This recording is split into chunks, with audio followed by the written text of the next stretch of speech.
And it literally like pisses me off when people are like, she's not the face of the league. Who would be? What? Sabrina? No. No, there's really good, well-known people in our league. I'm not discrediting them. Like, we have a lot of badasses in our league. Yeah. Like, hell yeah to that. I'm all for that. But when people try to argue that she's not the face of our league, Yeah. or if our league would be where we're at without her, you're dumb as shit. Yeah. You're literally dumb as fuck. Fever Sky tickets dropped 71% on TickPick after Caitlin Clark injury. The get-in price for the Chicago Sky versus Caitlin Clark's Indiana Fever game was $86. After Caitlin Clark's injury announcement is now down to $25. And you Angel Reese fangirls will still believe and think that Angel Reese is the reason why people are watching the WNBA.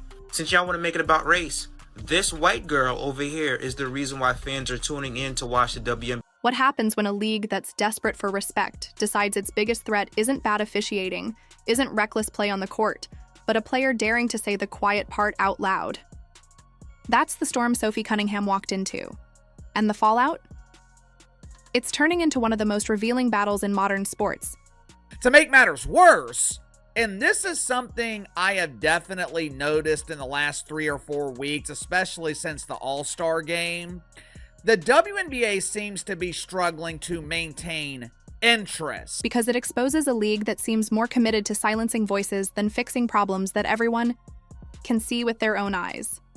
At first glance, it looks simple. A player complains, a league fines her. End of story. That's the expectation. Athletes grumble all the time, refs take heat, and usually it blows over.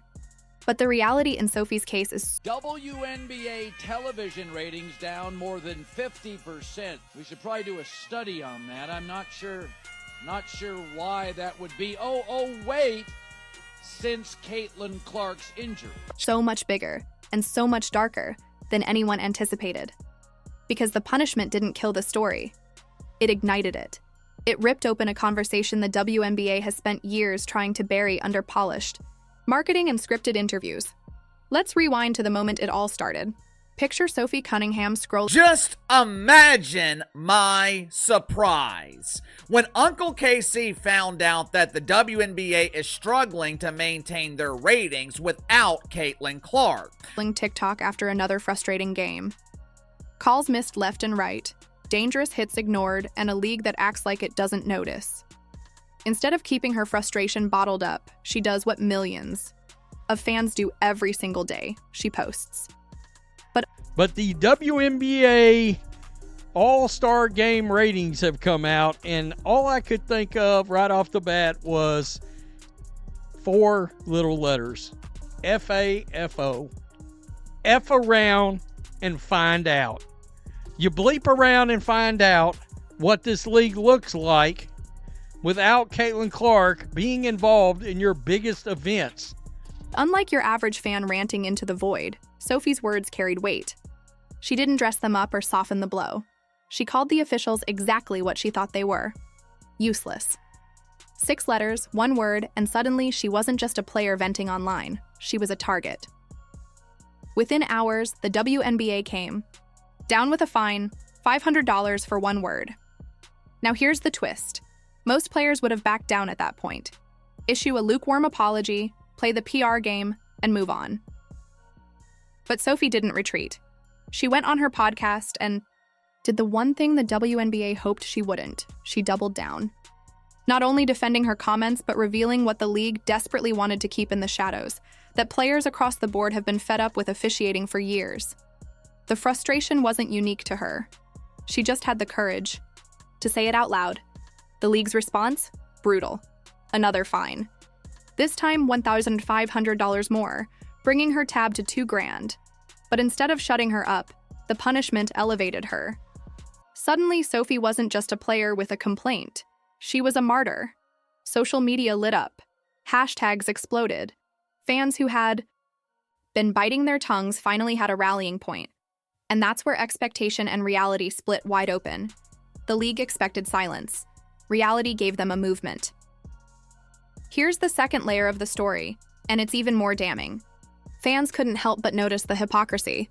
While Sophie was being hammered for daring to criticize refs, other players, Caitlin Clark chief among them, have been on the receiving end of brutal cheap shots for 2 seasons straight. Dangerous fouls, borderline assaults on the court, and yet somehow those incidents rarely, if ever, resulted in fines or serious consequences. The contrast was impossible to ignore. A player uses her voice, punished. A player gets leveled on the court, crickets. And fans weren't just angry, they mobilized. GoFundMe campaigns to cover Sophie's fines hit their goals in hours. Petitions demanding accountability for officiating racked up signatures by the thousands. What should have been a minor slap on the wrist became a grassroots rebellion. And here's the irony. The WNBA tried to snuff out criticism, but in the process they amplified it louder than Sophie ever could have on her own.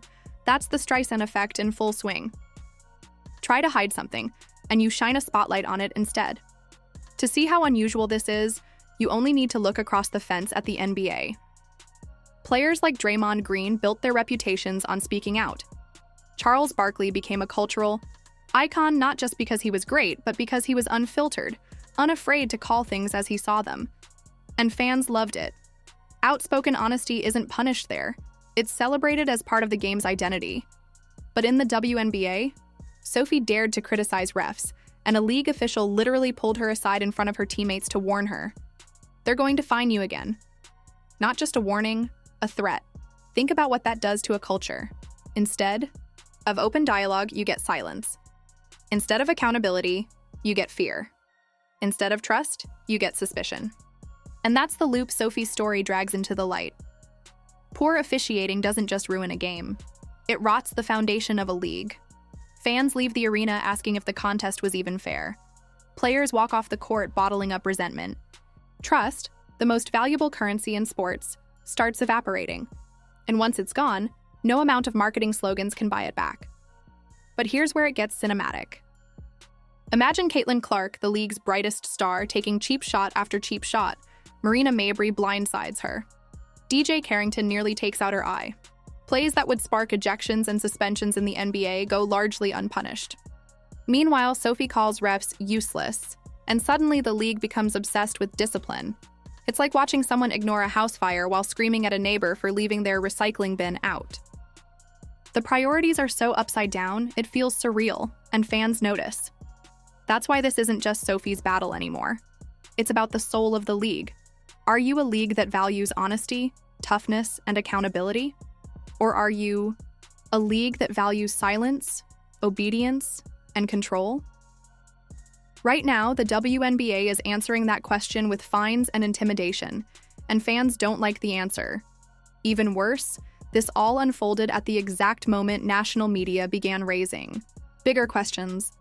The Wall Street Journal published a piece hinting at possible civil rights violations involving Caitlin Clark, and suddenly the WNBA is under a microscope. Every fine, every warning, every heavy-handed attempt to control player speech now looks less like discipline and more like a culture of suppression. And here's the kicker.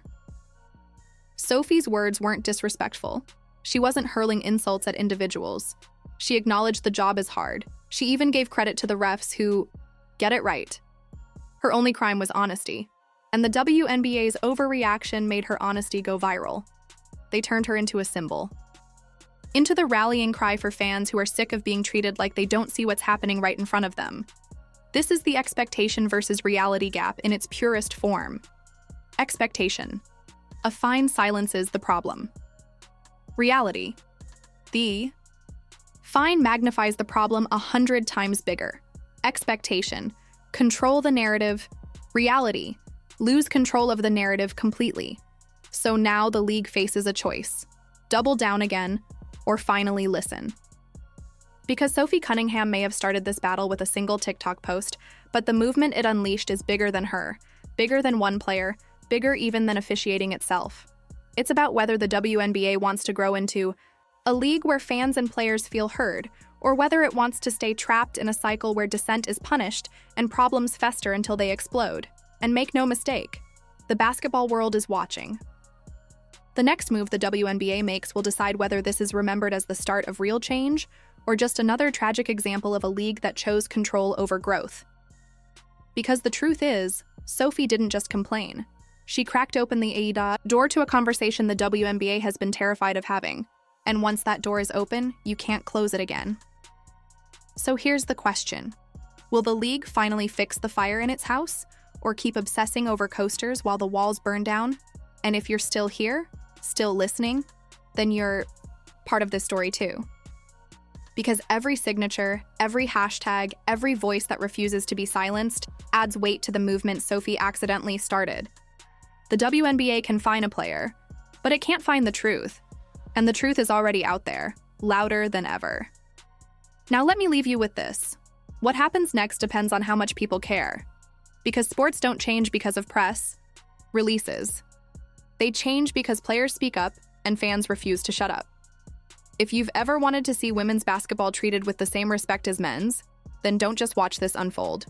Be part of it.